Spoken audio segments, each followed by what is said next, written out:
Al-Fatihah.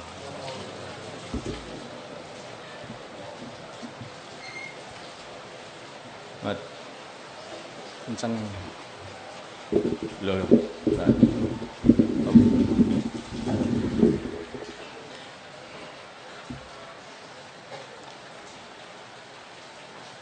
Bismillahirrahmanirrahim.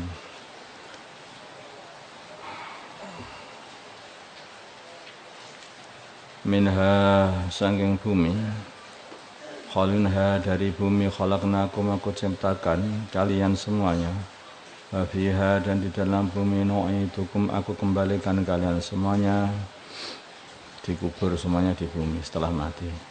Wa minha dan dari bumi pula, nukhrijukum aku keluarkan kalian semuanya ketika nanti bangkit dari kuburan. Taratan ukhra di kali yang lain. Walaqad araynahu dan sungguh kami telah tunjukkan Fir'aun, kami telah perlihatkan kepada Fir'aun ayatina ayat kami, kullaha semuanya, maksudnya 9 ayat. Wa kadzdzaba maka Fir'aun telah membohongkan dan malah mengatakan bahwa itu adalah sihir. Wa aba dan tidak mau beriman. Qala berkata Fir'aun, ajitana apakah engkau Musa datang kepada kami litukhrijana untuk mengeluarkan kami min ardina dari bumi kami Mesir, sehingga kamu jadi raja, kami terusir dari Mesir, kamu pengen mengalahkan kami dengan sihir ini. Bisihirika dengan sihirmu ya Musa, wahai Musa. Walana adiyannaka maka sungguh akan aku datangkan kepada kamu bisihrim mislihi dengan sihir seperti sihirmu itu. Faja'al maka jadikanlah bainana di antara kami wa bainaka dan di antara kamu mau'idan hari dan tempat perjanjian, la nukhlifuhu kami tidak mengingkari janji itu, tempat perjanjian itu, nahnu kami, wala anta dan tidak pula engkau, makanan di tempat suwan yang tengah-tengah. Qala berkata Nabi Musa, mau'idukum tempat dan hari perjanjian kalian, hari perjanjian kalian yaumuz zinati adalah pada hari raya, jadi hari di waktu orang-orang semuanya berhias. Wa iyyusyara dan supaya dikumpulkan annasu manusia duha di waktu duha. Wa tawalla maka berpaling Fir'aun wa jama'a maka Fir'aun mengumpulkan kaidahu tipu dayanya Fir'aun. Rumah ata kemudian datanglah hari perjanjian itu. Qala berkata lahum kepada mereka Musa, Nabi Musa, wailakum celaka kalian, la taftaru janganlah kalian mengarang alallahi atas Allah kadiban kebohongan. Wa yusitakum maka Allah akan menyiksa kalian bi'adzabin dengan siksa. Faqad khaba dan sungguh telah rugi maniftara orang yang berbuat kebohongan atas nama Allah. Fatanaza'u maka mereka saling berdebat amrahun urusan mereka bainahum di antara mereka. Wa asarru dan mereka melirihkan an-najwa pembicaraan supaya tidak didengar oleh Nabi Musa dan Harun. Qalu mereka berkata in hadani tidaklah dua orang ini la sakhirani kecuali hanyalah dua penyihir. Yuridani kecuali in hadani tidaklah dua orang ini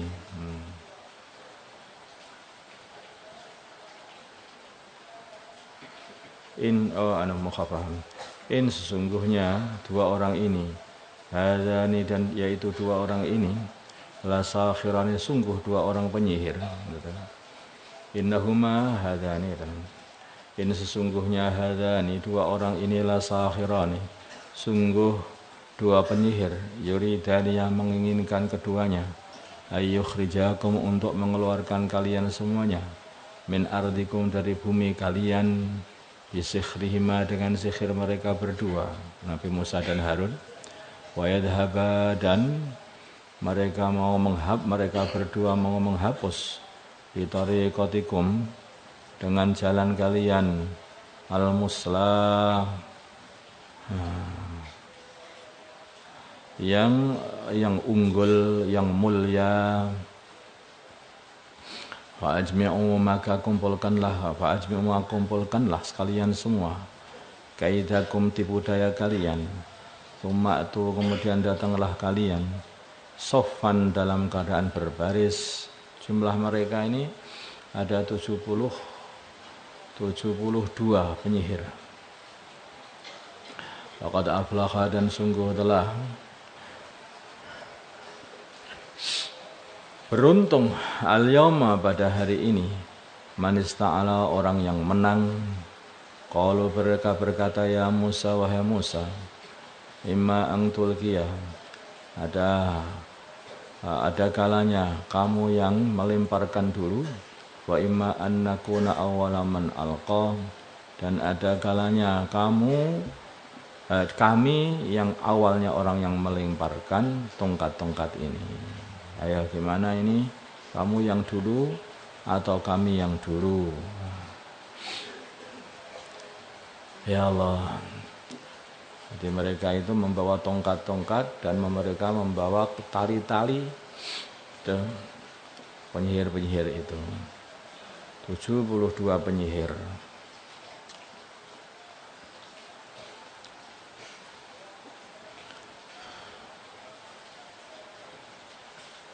Apa jawaban Nabi Musa ketika ditantang seperti itu? Maka Nabi Musa mempersilahkan kamu yang dulu. Sejak dulu ya begitu. Itu selalu orang-orang kafir itu yang mendahului untuk menyerang orang-orang Islam. Maka baru orang Islam ditolong oleh Allah. Untuk mendapatkan pertolongan Allah caranya seperti itu. Ketika orang Islam sudah diserang pada Badar, maka datang pertolongan Allah. Ketika orang Islam sudah diserang pada waktu Uhud, maka datang pertolongan Allah. Ketika orang Islam sudah diserang lagi pada waktu Khandaq, Ahzab, maka datang pertolongan Allah. Ketika Nabi Musa sudah diserang dengan sihir-sihirnya tukang sihir, maka datanglah pertolongan Allah. Ya Allah.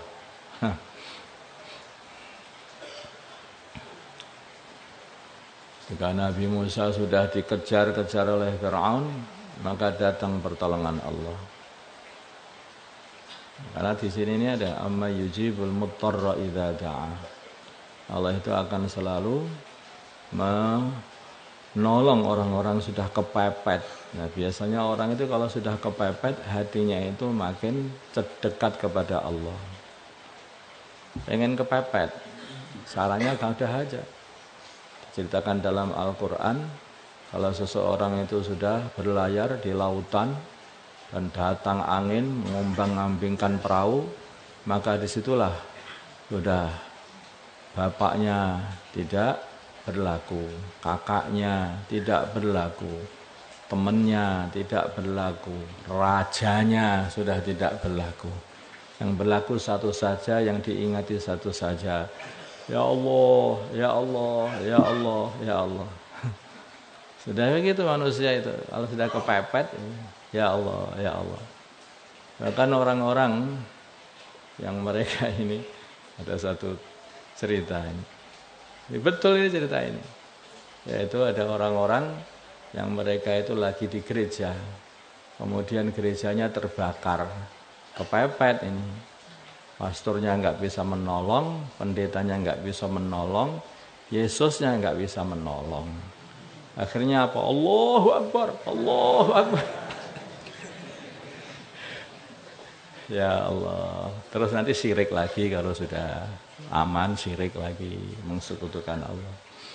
Kalau orang-orang jadi kondisi kepepet itu penting. Kalau orang itu khurud fisabilillah, mereka ini telah terjadi, mesti akan terjadi kondisi kepepet. usir sana, usir sini, usir sana, usir sini, tolak sana, tolak sini, Allah, seperti itu. Baru berdatangan pertolongan Allah. Memang begitu kok, jalannya itu seperti itu. Sejak para nabi diutus, ya seperti itu jalannya.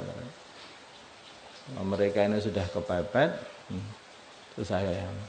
Hatta idza stayasar rusul wa dhannu annahum qad kudzibu ja'ahum nasruna. Nah, sampai putus asa, mereka sudah dibohongkan, diputus asa, udah tinggal satu dari Allah. Nah, itu seperti itu nanti baru beleng pertolongan Allah datang. Nabi Nuh sudah susah habis-habisan dakwah dengan ini enggak digapai.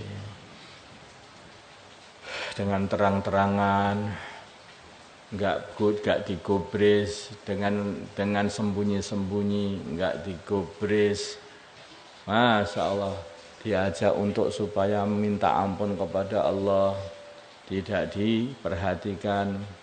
Fa inni kullama da'autuhum litaghfira lahum ja'alu asabi'ahum fi adhanihim. Setiap diajak, ayo toh balik kepada Allah, minta ampun kepada Allah. Allah marah, ini berbahaya nih kalau kamu enggak minta ampun. Ja'alu asabi'ahum fi adhanihim. Mereka katakan jari-jari mereka di telinga-telinga mereka biar tidak dengar dakwah.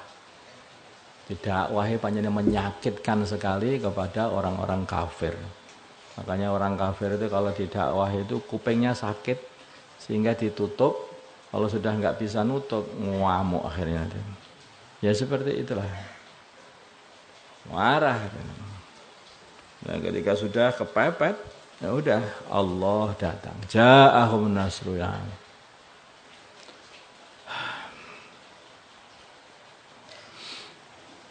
Qala berkata Nabi Musa, bal alqu, sebaliknya lemparkanlah tongkat dan tali-tali kalian.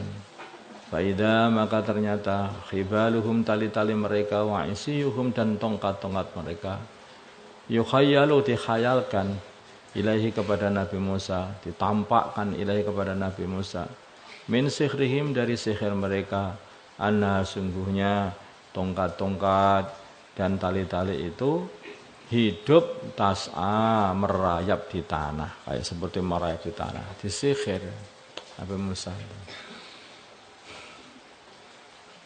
Fa'awjasa, maka terasa fi nafsi, di dalam diri hatinya Nabi Musa, khifatan Musa, takut Musa, yaitu Nabi Musa.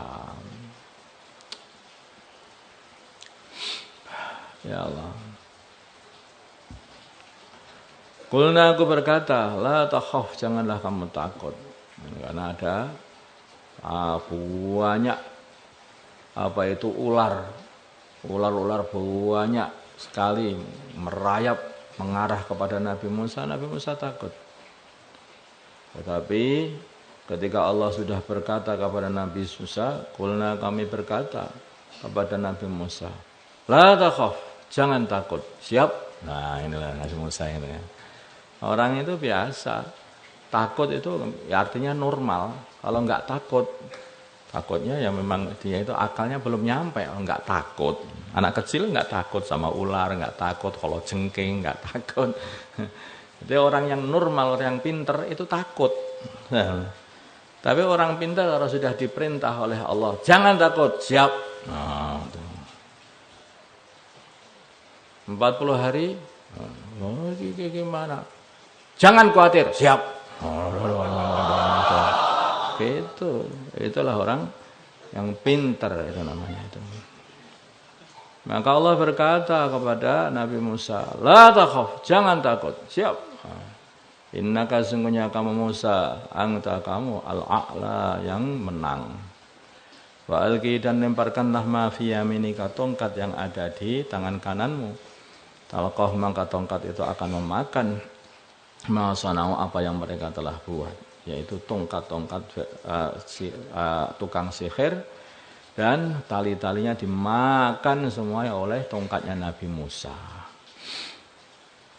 Sebetulnya tongkat-tongkat tukang sihir itu dan tali-tali tukang sihir itu bukan menjadi ular di penglihatan tukang sihir, enggak. Tetapi tongkatnya Nabi Musa di penglihatan Nabi Musa, di penglihatan tukang sihir, di penglihatan semua orang memang ular itu. Maka tukang sihir melihat, loh tali-taliku kok dimakan. Tongkat-tongkatku juga dimakan sama apa itu ularnya Nabi Musa. Nah inilah jadi ini bukan ular jadi-jadian, itu ular jadi betulan. Nah, jadi ular betulan. Hingga masuk Islam seketika lah. Innama sona'u hanyalah mereka itu berbuat kaitu sahir, tipu dayanya penyihir. Wala yuflihu dan tidaklah beruntung as-sakhiru tukang sihir haitsu ata di mana saja dia datang dengan menciptakan sihir, membawa sihir.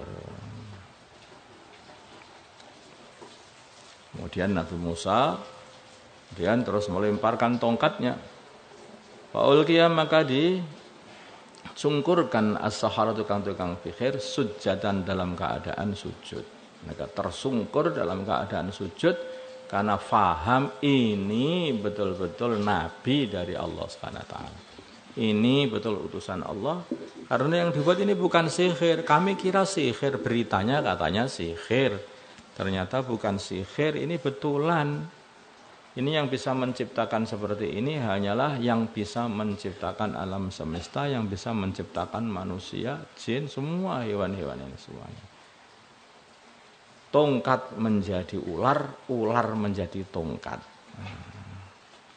Kalau mereka berkata amanna, kami beriman bi Rabbi Harun wa Musa, dengan Tuhannya Harun dan Musa. Langsung 72 orang tukang sihir masuk Islam. Nah, berapa jamaah itu? Jamaah. Insyaallah ya. Allahumma shalli ala sayyidina Muhammad wa ala sayyidina Muhammad sallallahu ala sayyidina Ibrahim wa ala ali sayyidina Ibrahim.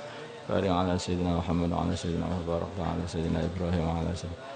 Allahumma arham sayyidina Muhammad, Allahumma afir sayyidina Muhammad, aslih min sayyidina Muhammad, alif baina qulubi min sayyidina Muhammad. Allahumma ansur mad sayyidina Muhammad sallallahu Allahumma salli ala sayyidina wa sallallahu ala sayyidina Muhammadin nabiyil ummi wa ala alihi wa sahbihi. Alhamdulillah.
Al-Fatihah.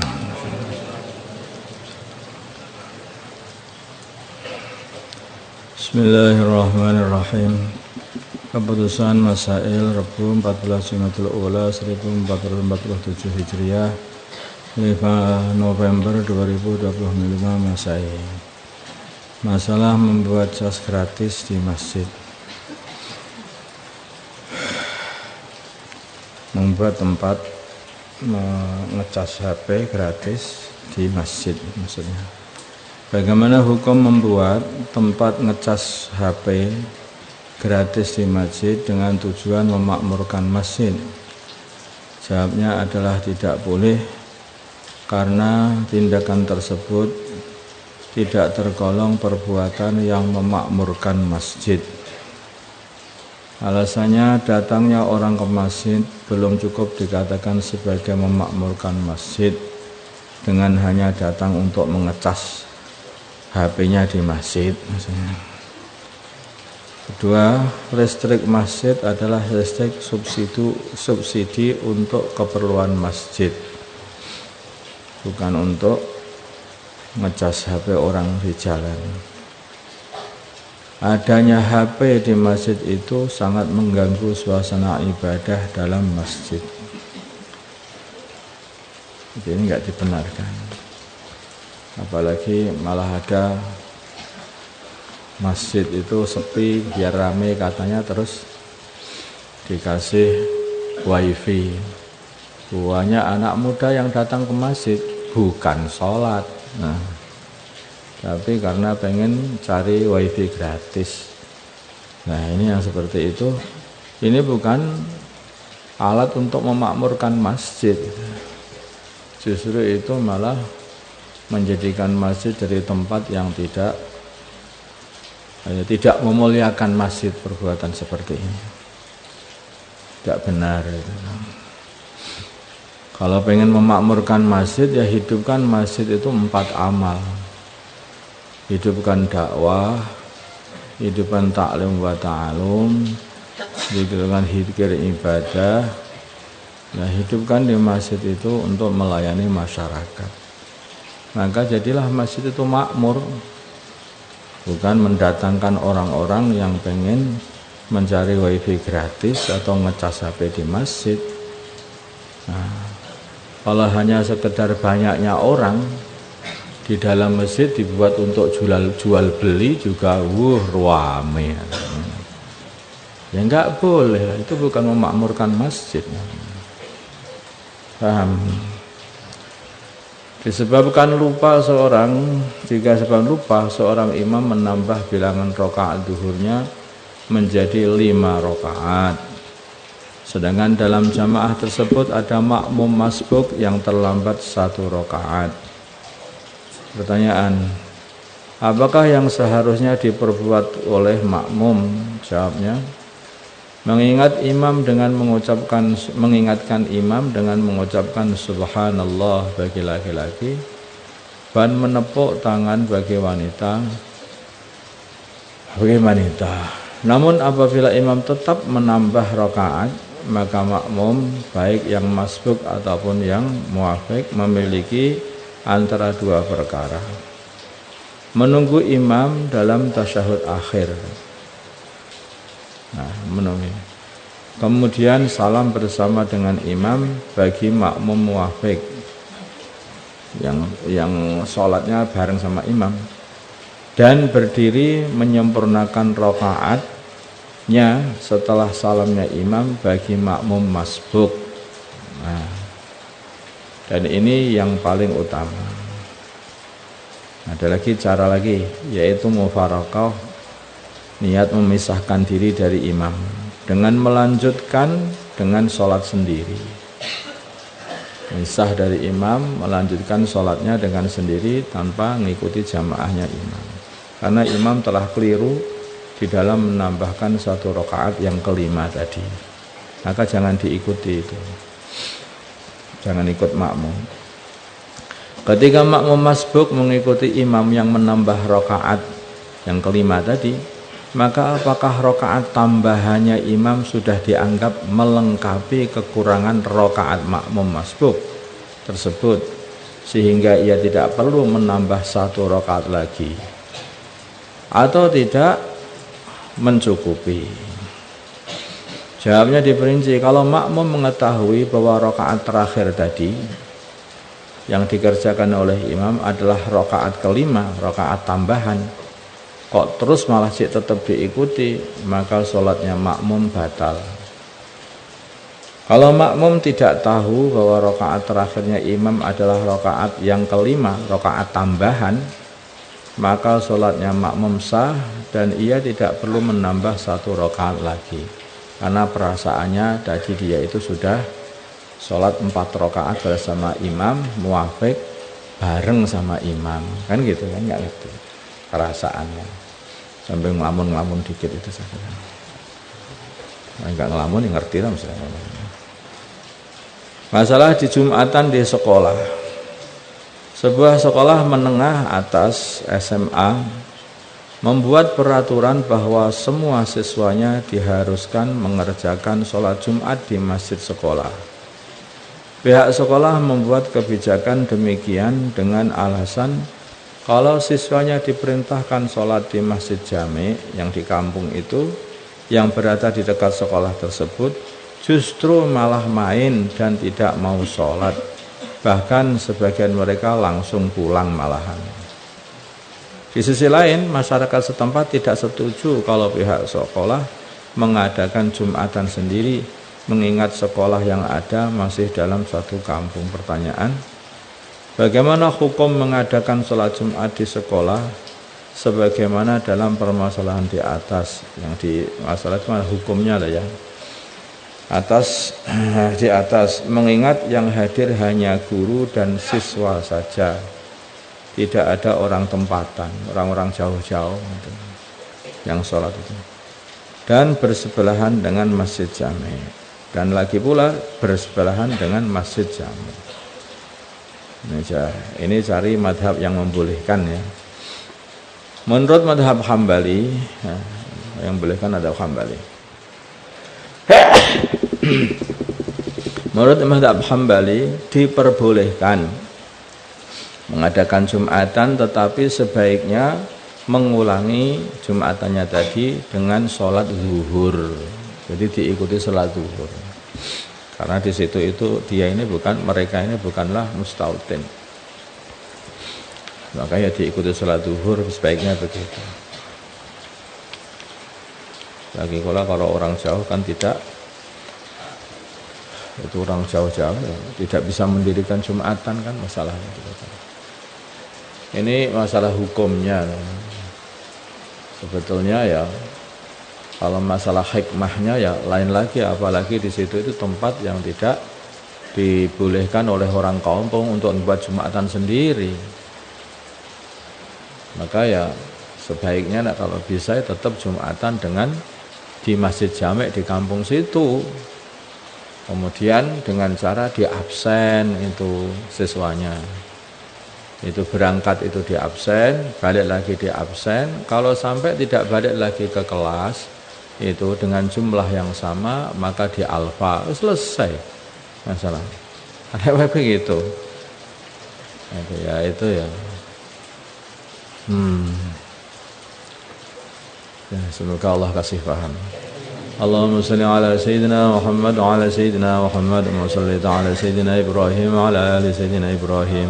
وبارك على سيدنا محمد وعلى سيدنا محمد وبارك على سيدنا إبراهيم وعلى آل سيدنا إبراهيم في العالمين إنك حميد مجيد اللهم اهدنا واهد أمراءنا وزعماءنا وعلماءنا وعوام المسلمين أجمعين واجعلنا سببا لمن اهتدى اللهم ردنا ورد المسلمين جميعا إلى دينهم ردا جميلا اللهم اجعل المسلمين متآلفين متناصرين متحابين منصورين مقبولين على أحياء دينك القويم واجعلهم يدا واحدة على الكافرين اللهم سلمنا وسلم المسلمين من مضلات الفتن سلمنا وإياهم من الفتن والحن والمحن وصلى الله على سيدنا محمد النبي الأمي وعلى آله وصحبه وسلم والحمد لله رب العالمين.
Bismillahirrahmanirrahim. Keputusan Basul Masail Rebu 2022 Rabiul Akhir 1447 Hijriah, yaitu 15 Oktober 2025 Masehi. Masalah seorang wanita tidak mengetahui hukum tawaf dalam keadaan haid. Seorang wanita berangkat untuk melaksanakan umroh. Sebelum berangkat ia sudah suci dari haidnya. Namun dalam perjalanan menuju tanah suci, tepatnya ketika singgah di Surabaya, ia kembali mengeluarkan darah haid. Saat sampai di tanah suci, ia tetap mengambil mikot. Saat sampai di tanah suci, ia tetap mengambil mikot dan berniat ikhram.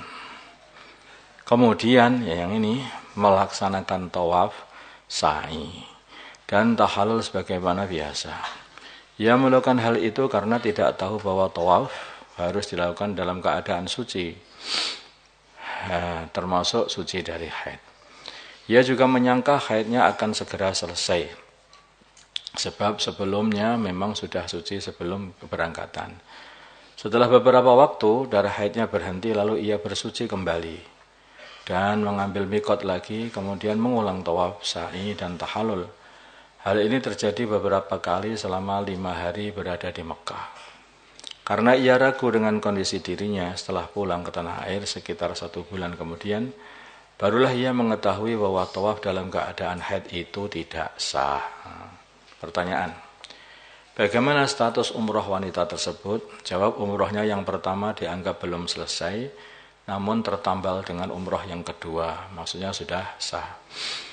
Kemudian, masalahnya ini, ia wajib membayar dam apabila mulai tahallul pertama hingga ikhram. Yang kedua, ia melakukan muharramatul ikhram seperti menggunakan parfum, memotong kuku dan lain-lain.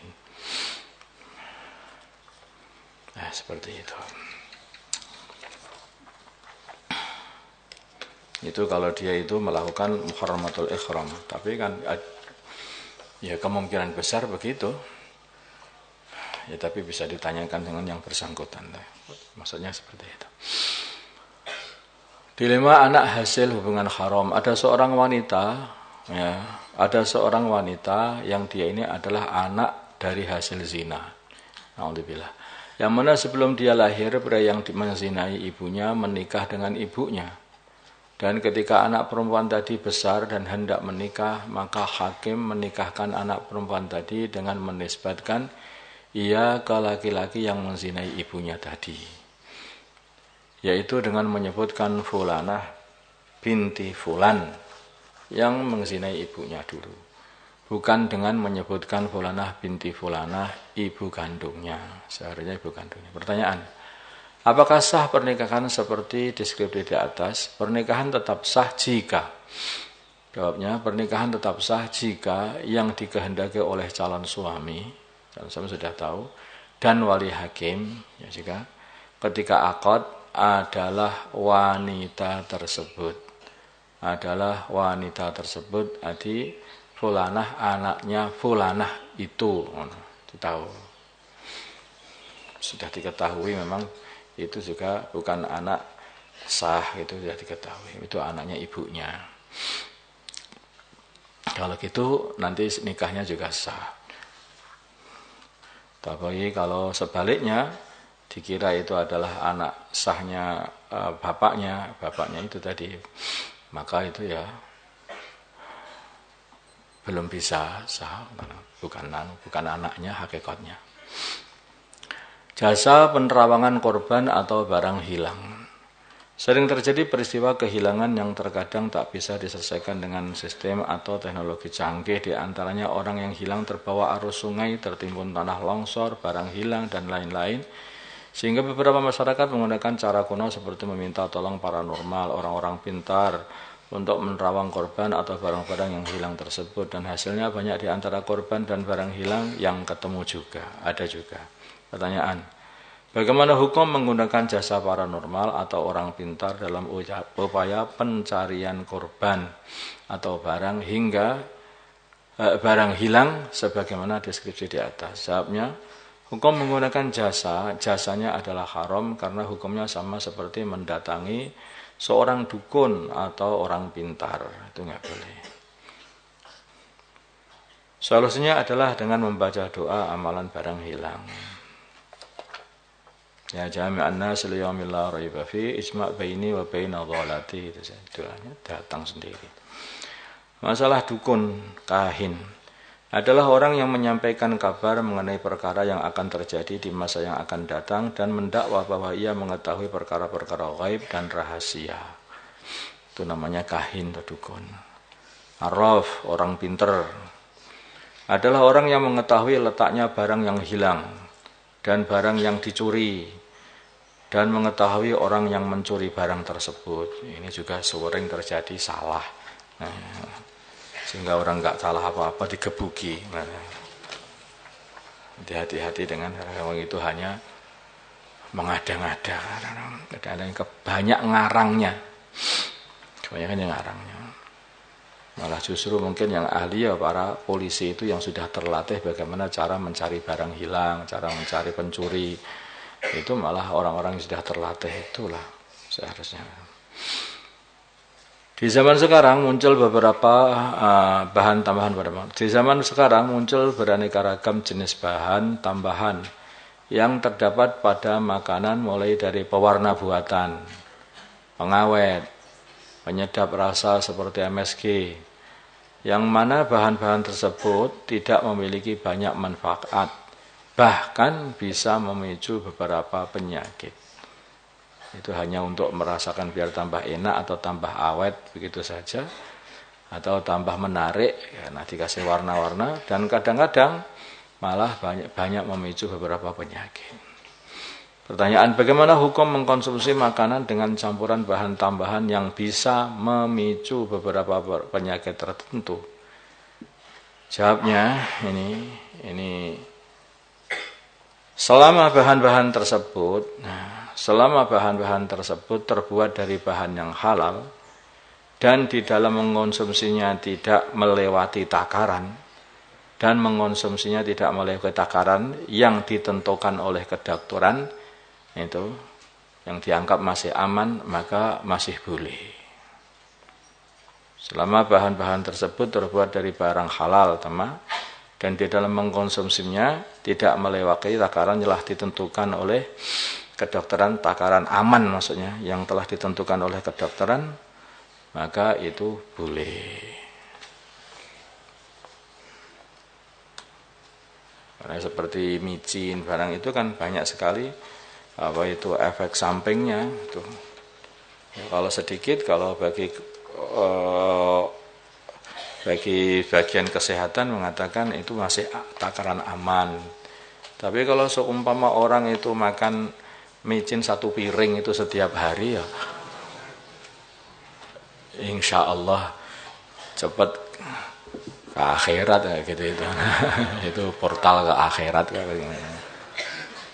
makanya itu kan ya tidak berbahaya. Kenapa tuh? Biar gurih. Gak gurih tapi sehat, gurih tapi sakit, pilih mana? Nah, makanya nggak usah enak-enakan, yang penting sehat. Yang penting sehat sudah. Makanan itu, kalau makan itu, bagilah makanan itu yang ini untuk kesehatanku bagaimana? Lah itu loh. Itu namanya orang pinter. Hari ini orang mesti harus pinter seperti itu. Jangan dilihat makanan yang warna merah, tertarik namanya seperti itu. Nah, ternyata pewarna tekstil. Ya, gak begitu, bahaya akhirnya. Nah, seperti itu. Jadi orang itu jangan melihat itu yang dilihat warnanya dan rasanya, tapi yang dilihat itu bahannya. Ini cocok nggak untuk kesehatan? Sudah berapa itu orang yang itu dioperasi karena mampet itu makan makanan-makanan di jalan itu, sehingga mampet, tidak bisa ngising, tidak bisa berak, khususnya dipotong, dikeluarkan dulu, baru disembung.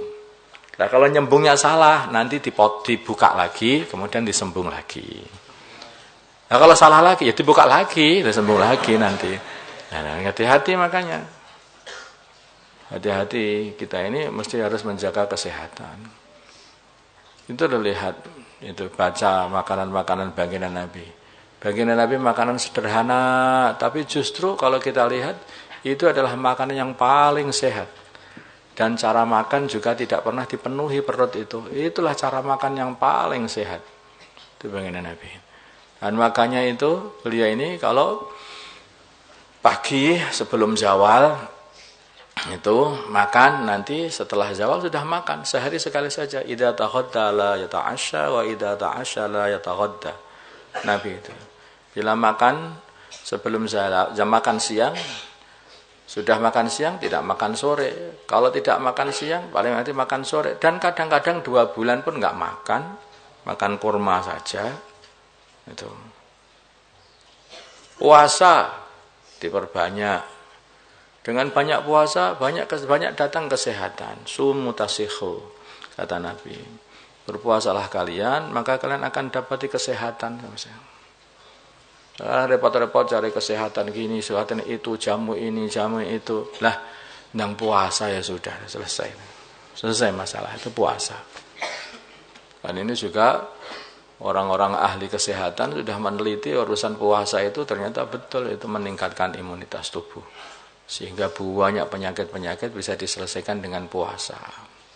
Allahumma salli ala sayyidina Muhammad wa ala sayyidina Muhammad wa salli ala sayyidina Ibrahim wa ala ali sayyidina Ibrahim fil alamin innaka Hamidum Majid. Allahumma rahmah sayyidina Muhammad, Allahumma afil ummati sayyidina Muhammad, Allahumma aslih ummati sayyidina Muhammad, Allahumma alih baina qulubi ummati sayyidina Muhammad, Allahumma ansur ummati sayyidina Muhammad, Allahumma asbim sultanan nasira. وصلى الله على سيدنا محمد النبي الأمي وعلى آله وصحبه وسلم والحمد لله رب العالمين.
الرحمن الرحيم وأما الذين ختموا في الأسبوع مرة فكثيرون. Adapun orang-orang yang menghatamkan Quran dalam 1 pekan 1 minggu sekali maka banyak. Nukilah tersebut telah dinukilkan an Uthman bin Affan dari sahabat Uthman bin Affan. Di atas beliau menghatamkan 1 rakaat 30 juz. Di sini dinukilkan beliau 1 pekan khatam sekali. Mungkin saja kadang 1 pekan 1 kali khataman, kadang 1 rakaat 1 kali khataman. Wa an Abdullah bin Mas'ud, dan juga dinukilkan dari sahabat Abdullah bin Mas'ud khatam sepekan sekali, setiap 7 hari sekali. Wa Zaid bin Thabit, dan sahabat Zaid bin Thabit. Wa Ubay bin Ka'b, dan sahabat Ubay bin Ka'b radhiyallahu anhum. Wa an jama'atin, dan hal tersebut juga dinukilkan dari sekelompok minat tabi'in, dari kalangan tabi'in, ka Abdurrahman bin Yazid wa Alqamah wa Ibrahim rahimahumullah. Sekian banyak cerita tokoh-tokoh agama, tokoh-tokoh hidayah di dalam menghatamkan Quran. Terus yang kita pilih yang mana itu? Ya, kita usahakan niru kebaikan itu semuanya. Yang paling sesuai untuk kita, ya yang paling sesuai dengan kondisi kita. Kalau kita sebagai pelajar, ini kesimpulan yang akan kita baca. Ya baca Quran yang banyak, tapi tidak boleh sampai ganggu pelajarannya yang selain Quran. Sebagai ustadz baca yang banyak, tapi jangan sampai mengganggu pengajaran kitabnya. Ini kesimpulannya. Bacalah sebanyak-banyaknya, tapi jangan sampai mengganggu fardu ainnya setiap pribadi yang berbeda-beda. Wal ikhtiyaru, dan yang terpilih, anna dzalika, bahwasanya menghatamkan Quran itu yakhtalifu, bisa berbeda-beda, bi ikhtilafil ashkhas, dengan beda-bedanya pribadi-pribadi orang-orang. Faman kana yadharu lahu, maka barang siapa menjadi tampak untuknya bidaqiqil fikri, dengan lembutnya memikirkan, lataifu, sekian banyak hal-hal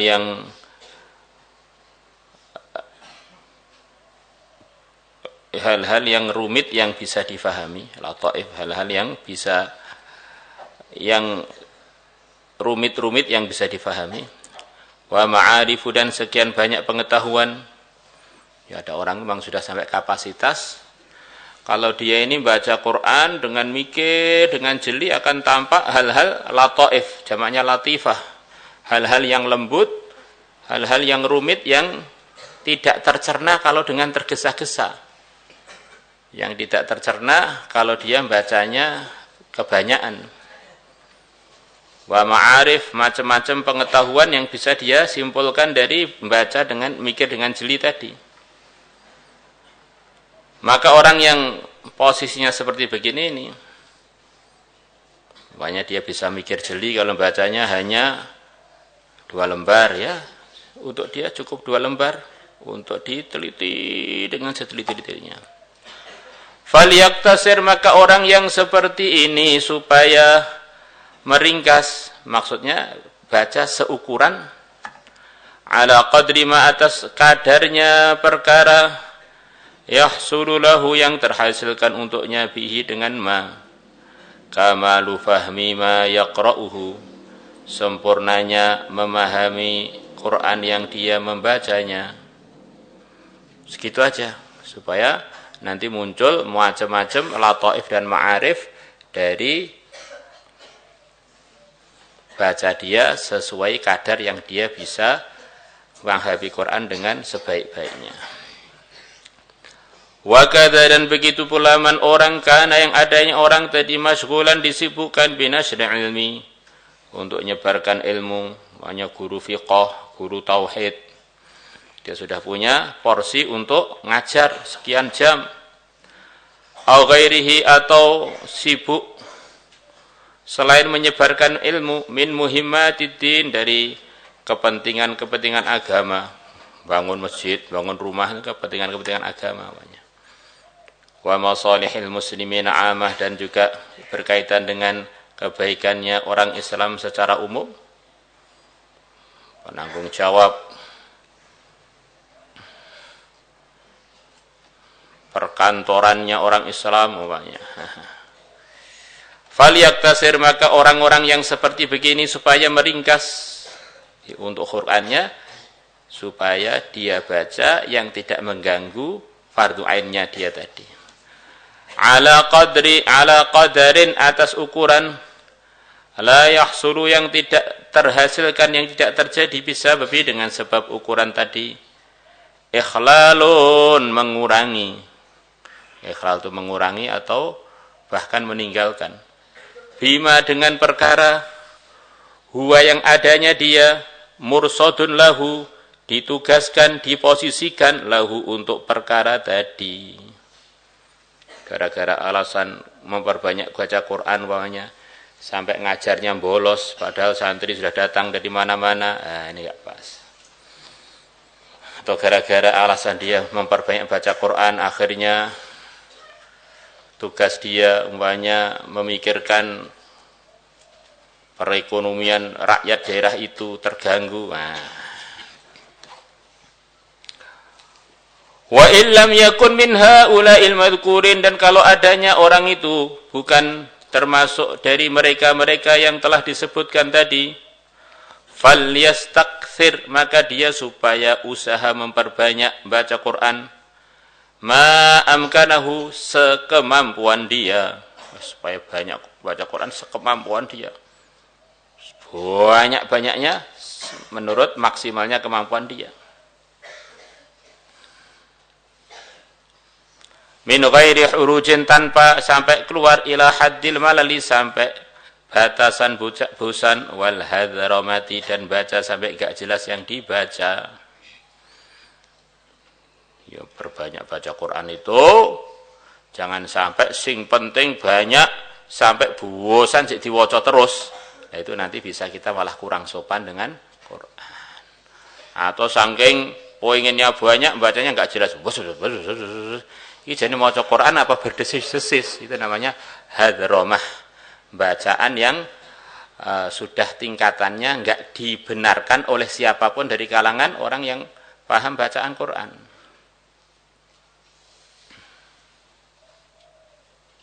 Maka dengan sebab itu ada pendapat-pendapat ulama yang memakruhkan baca terlalu banyak, khawatir tidak menunaikan tajwidnya, khawatir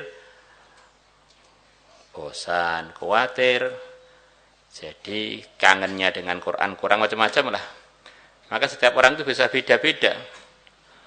Wa qad kariha, dan sungguh telah tidak menyukai jama'atun sekelompok ulama minal mutaqaddimin, dari kalangan ulama terdahulu, al-khatma, menghataman Quran fi yaumin wa lailatin, sehari semalam. Kubro sehari semalam tuh sekian banyak, mutaqaddimin enggak suka. Wa yadullu, dan telah menunjukkan alaihi, atas pendapatnya jamaah minal mutaqaddimin, menghatamkan Quran satu hari satu malam sekali tidak disukai. Al-hadisus sahih, hadis yang sahih, an Abdullah bin Amr al-As radhiyallahu anhu, radhiyallahu anhuma, qala, beliau mengatakan, qala, telah bersabda Rasulullah sallallahu alaihi wasallam, la yafqahu, tidak akan paham, la yafqahu, tidak akan paham, man qara'al Qur'ana, orang yang menghatamkan Quran, fi aqalli min thalathin, kurang dari 3 hari. Yang dipakai oleh banyak ulama, termasuk banyak pondok, termasuk beberapa guru kita yang sanad Quran itu juga, kalau ujian Quran paling cepat 3 hari, setiap hari 10 juz, dengan jelas, dengan tartil. Karena itu ada syaratnya, ke atasnya sampai riwayat ini. Rawahu, telah meriwayatkannya Abu Dawud wa Tirmidzi, dan Imam Tirmidzi, wa Nasa'i wa ghairuhum, dan selain beliau-beliaunya. Qala, telah berkata At-Tirmidzi, Imam Tirmidzi, haditsun hasanun, hadis ini adalah hadis hasan, sahihun, dan juga hadis ini hadis sahih. Wallahu a'lamu, Allahu a'lam. Terus saya bagaimana Pak? Yang jelas semua perbuatan kita, termasuk pembahasan kita urusan Quran beberapa pertemuan ini semuanya adalah bagian kebaikan yang akan kita pertanggungjawabkan di hadapan Allah.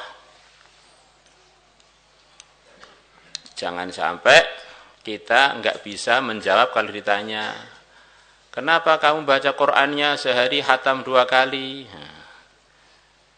60 juz. Atau hanya khatam sekali, atau sepekan sekali, atau seumur hidup sekali. Nah, itu semuanya akan ada pertanyaan. Sekian banyak tokoh-tokoh hidayah telah disebutkan, beliau-beliaunya begitu akrab dengan Quran. Nah, kita ini seberapa keakraban kita dengan Quran, mestinya kan ada pembuktiannya. Di antaranya dengan sering membacanya, sering mengkajinya. Saya ini pelajar tahfidz, saya ini guru tahfidz, saya ini orang Islam. Yang mana Islam itu sendiri rujukannya adalah Al-Quran dan Al-Hadis. Seberapa perhatian kita dengan Al-Quran dan Al-Hadis itu perlu kita renungi. Yang biasa kita dengar dari Sayyidina Utsman bin Affan radhiyallahu anhu, menantunya Nabi. Beliau mengatakan kurang lebihnya di antara tanda bersihnya hati tidak bosan-bosan baca Quran. Apalagi kita ini kan sekarang rata-rata pendengar ini kan pelajar. Dan rata-rata juga sekian banyak, sekian ribu yang ngapalkan Quran. Sedang ngapalkan Quran kok enggak banyak baca Quran, terus alasannya apa? Padahal kesempatan untuk ngapalkan Quran itu yang bisa fokus ya ketika sekarang-sekarang ini. Nanti lepas selesai ngaji ada tanggung jawab ini, tanggung jawab itu. Belum lagi kalau punya suami, punya istri, apalagi punya anak, punya cucu, punya mantu. Walah, banyak urusan sampai kita ketemu malakul maut. Ini tambah hari manusia tambah banyak hisabnya, tambah banyak tuntutan menuntut dia. Maka sekarang ini mestinya apalagi santri tahfidz ya setiap hari baca 10 juz, 20 juz mestinya ringan mestinya. Nah.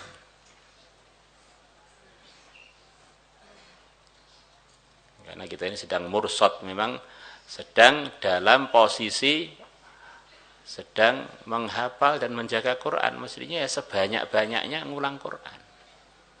Malah kalau bacanya sedikit itu malah jadi aneh bin ajaib. Salatullah salamullah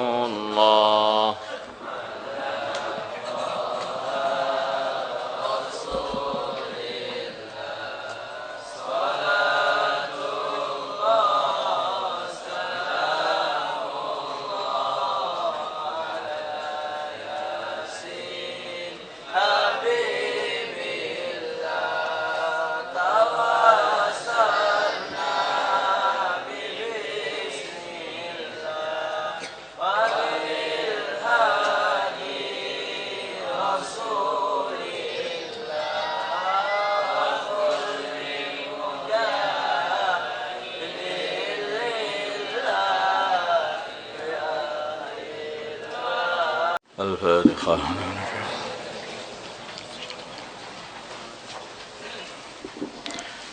Bismillahirrahmanirrahim. Bismillahirrahmanirrahim. Babu tahdhiri babu tahdhiri min irtikabi ma nahallahu azza wa jalla. Di sini bab menerangkan memberi peringatan dari mengamalkan perkara yang Allah Subhanahu wa taala melarangnya, Rasuluhu atau utusan Allah melarangnya sallallahu alaihi wasallam. Anhu dari perkara itu qala berfirman Allah taala falyahdhar maka hendaklah berhati-hati alladzina orang-orang yukhalifuna yang menentang an amrihi dari perintahnya Allah, ayusibahum untuk mengenai mereka fitnatun musibah, au yusibahum atau mengenai mereka adzabun adzab alimun yang menyakitkan. Jadi berbuat perkara yang diharamkan oleh Allah itu akan mendatangkan musibah di dunia ini ataupun di akhirat. Maka dikatakan ma fasha az-zina fil qaumi qattu illa kathura fihimul maut. Tidak menyebar perzinaan di dalam suatu kaum kecuali mesti akan terjadi banyak kematian di kaum itu nanti. Itu termasuk bagian daripada azabnya Allah atau musibah yang diturunkan Allah kepada sebuah kampung atau kaum. Kalau di situ itu terjadi kemungkaran dan tidak ada amar ma'ruf nahi 'anil munkar. Itu sangat berbahaya.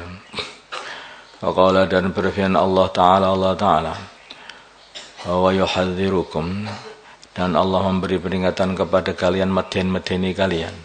Allah nafsahu, dirinya sendiri. Takutlah kepada Allah. Allah itu adalah Al-Qahhar, Al-Jabbar, Al-Muntakim. Itu zat yang sangat perkasa, zat yang kalau marah bisa membunuh, menghabisi, zat yang menyiksa. Nah, ini bisa diingati. Maka hendaknya hati-hati dengan mengamalkan perkara-perkara yang dilarang oleh Allah. Inna batsya rabbika, sungguhnya siksa Tuhanmu, la syadidun, sungguh dahsyat. Wa qala ta'ala wa kadzalika ahdu rabbika, demikian itulah siksa Tuhanmu idza ahadal qura bila mana, Tuhanmu menyiksa sebuah kampung, wahya, dan kampung itu zalimatun zalim. Inna ahdahu, sungguhnya siksa Tuhanmu, alimun syadidun, adalah sangat menyakitan lagi dahsyat. An Abi Hurairah, dari Abu Hurairah radhiyallahu ta'ala anhu, anan nabiyya, sungguhnya baginda Nabi Muhammad sallallahu alaihi wasallam, qala, beliau bersabda, innallaha ta'ala, sungguhnya Allah ta'ala, yagharu, cemburu itu enggak terima gitu.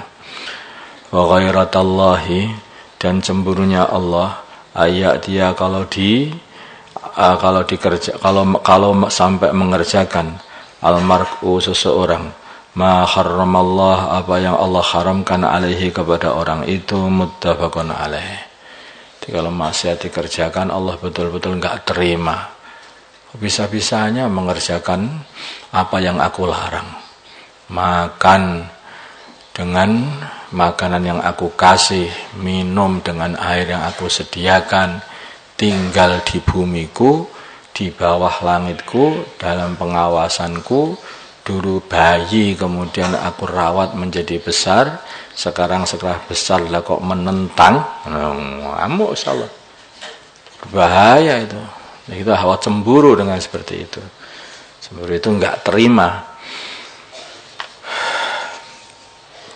Ya bahaya ya seperti itu. Jangan dikira orang maksiat itu aman-aman saja. Oh enggak, orang yang bermaksiat itu tidak aman-aman saja. Bagaimana ada seseorang yang dia itu tinggal di kerajaan suatu raja, kemudian membangkang raja itu, kemudian dia tidak mentaati raja itu, sedangkan dia ini tinggal di kerajaannya seorang raja, makan dari makanannya raja, minum dari airnya raja, dia ini dilindungi oleh raja, semua fasilitas dikasih dari raja, tapi dia menentang raja, nggak pernah mengikuti perintahnya. Ini kalau marah terus gimana ini? Nah, itu ya dihabisi oleh raja. Satu contoh saja, seseorang itu yang mempunyai istri, yang hari-hari dia itu merawatnya, yang hari-hari dia ini mengasih makan, ngasih minum, ngasih tempat, ngasih rahmah, kasih sayang, ngasih, kok kemudian mengkhianatimu, tidak mengikuti perintahmu, maka apa? Ya dihabisi. Kan begitu. Sedangkan kita inilah hamba-hamba Allah, hanya makhluk-makhluk Allah yang diciptakan Allah. Bukan hanya seperti perawatannya seorang suami kepada istri, bukan seperti perawatannya seorang orang tua kepada anaknya, tetapi Allah yang menciptakan semua makhluk ini. Lebih lagi.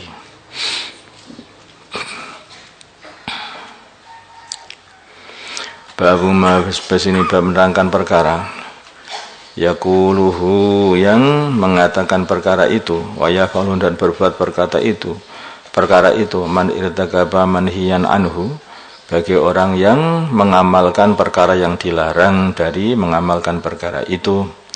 Qala berfirman Allah Ta'ala wa imma yang zaghannaka ada kalanya merusakkan kamu minasyaitani daripada syaitan nazgun kerusakan fasta'id maka hendaklah berta'awudlah billahi kepada Allah, minta perlindunganlah billahi kepada Allah.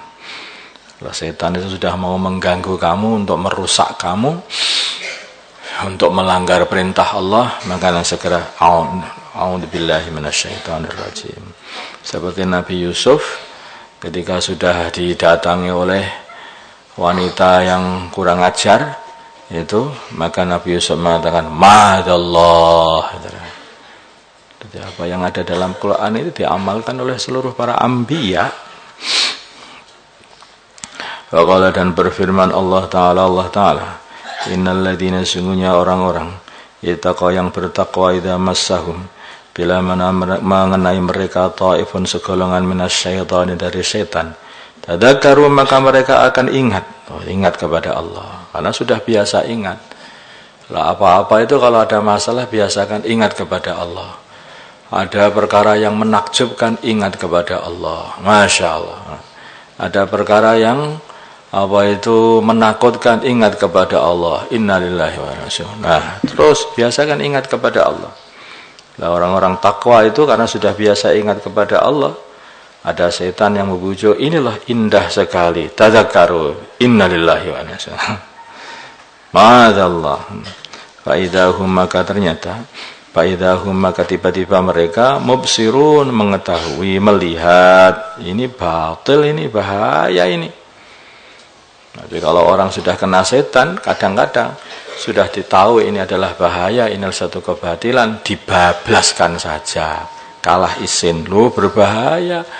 Gak usah isin-isinan. Itu di sini ini di dunia ini bukan waktunya orang itu tidak waktunya orang itu malu karena mau mengamalkan kebaikan, enggak begitu. Di dunia inilah tempat untuk memperbaiki diri. Jangan seperti Abu Thalib. Abu Thalib ini malu mau mengamalkan kebaikan. Kalau urusan muji Nabi Muhammad dan muji agama Islam, hebat-hebat Abu Thalib. Walaqad alimtu anna dina Muhammadin min khairi adyanil bariyati dina. Aku sudah mengetahui bahwa agama Muhammad adalah sebaik-baik agama umat manusia, kata Abu Thalib. Wa ta'utani walaqad alimtu annaka sadiqi walaqad sadaqta wa kunta thamma amina. Dan kau mengajak aku untuk masuk Islam, aku tahu kamu benar kepada aku. Sejak dulu memang kamu tidak pernah berbohong, wahai Muhammad. Katanya lagi.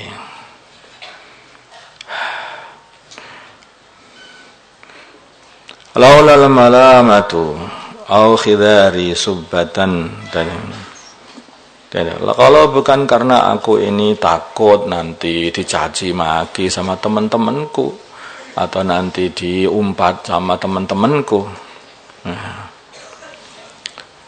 tentu aku akan membahagiakan kamu wahai Muhammad dengan masuk Islam. Jadi gak masuk Islam hanya karena menjaga nama baik di hadapan teman-temannya. Itu bukan waktunya. Malu kalau dia itu masuk Islam karena nanti kalau diolok-olok sama temannya. Itu Abu Thalib.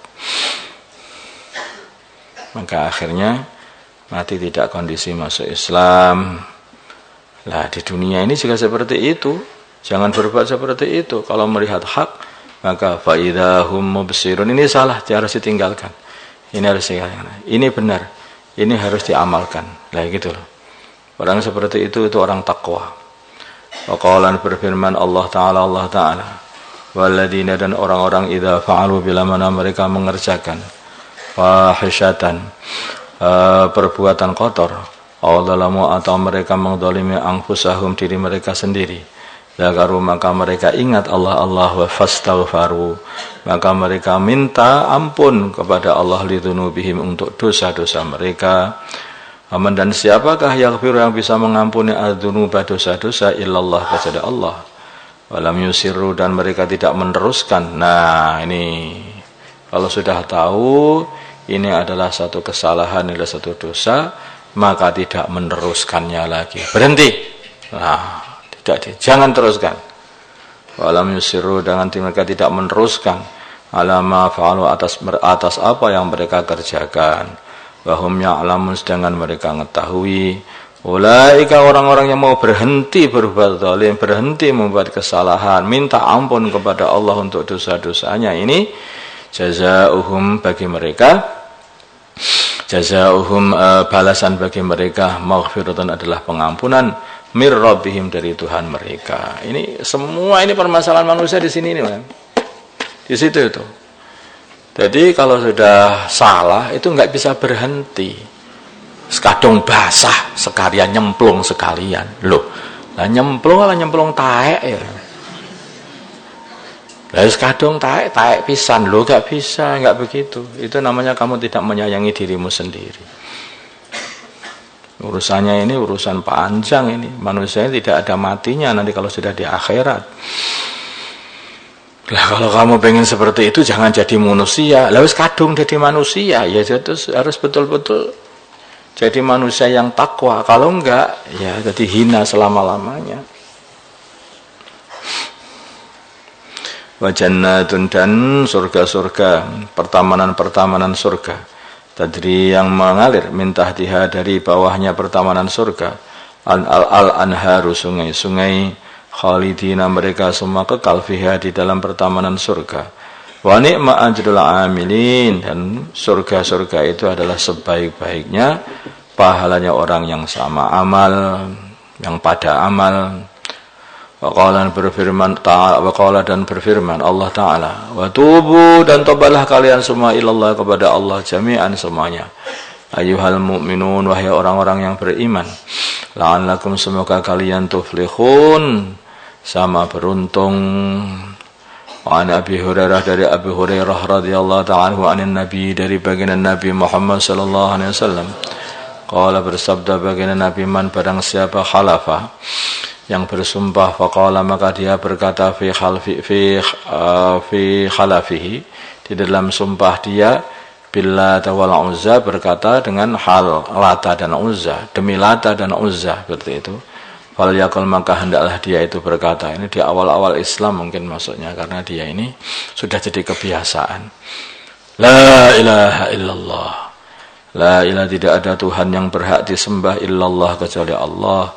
Aman barang siapa qala berkata li sahibi kepada saudaranya, Ta'ala kesini, uqamirka aku ajak judi kamu, fal yatasaddaq maka hendaknya kamu dia bersedekah, muttafaqun alaih. Di kata-kata buruk itu hendaknya itu segera diikuti dengan kebaikan. Innal hasanat yudhibnas sayyiat. Itu kalau kamu ngomong habis ngumpat ke teman kamu apa walaupun umpatan apa saja itu maka hendak segera astaghfirullah Allahumma ighfir lahu. Gitu aja. Kalau jangan sampai kita ini terus harus diteruskan dengan satu kebaikan. La ilaha illallah itu kebaikan, sedekah itu juga kebaikan. Kadang-kadang kita ini kan sering bercanda atau apa mengucapkan kata-kata yang kata-kata itu bukan kata-kata Islami, bahkan seperti kata-katanya orang kafir, kata-katanya ahli maksiat. Nah, kan suka berkata-kata begitu, kata-kata yang jorok-jorok, suka karena bercanda atau apa, utama untuk membuka satu perkataan, ya kata dengan kata jorok biar tertawa sana tertawa sini, loh segera la ilaha illallah gitu.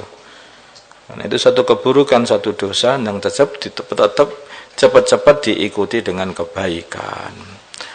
Allahumma shalli ala sayyidina Muhammad wa ala sayyidina Muhammad wa salli ala sayyidina Ibrahim wa ala ali sayyidina Ibrahim وبارك على سيدنا محمد وعلى سيدنا محمد وبارك على سيدنا إبراهيم وعلى آل سيدنا إبراهيم في العالمين إنك حميد مجيد اللهم ارحم أمة سيدنا محمد اللهم اغفر لأمة سيدنا محمد اللهم أصلح أمة سيدنا محمد اللهم آلف بين قلوب أمة سيدنا محمد اللهم انصر أمة سيدنا محمد اللهم عصم سلطانا نصيرا وصلى الله على سيدنا محمد النبي الأمي وعلى آله وصحبه وسلم الحمد لله رب العالمين.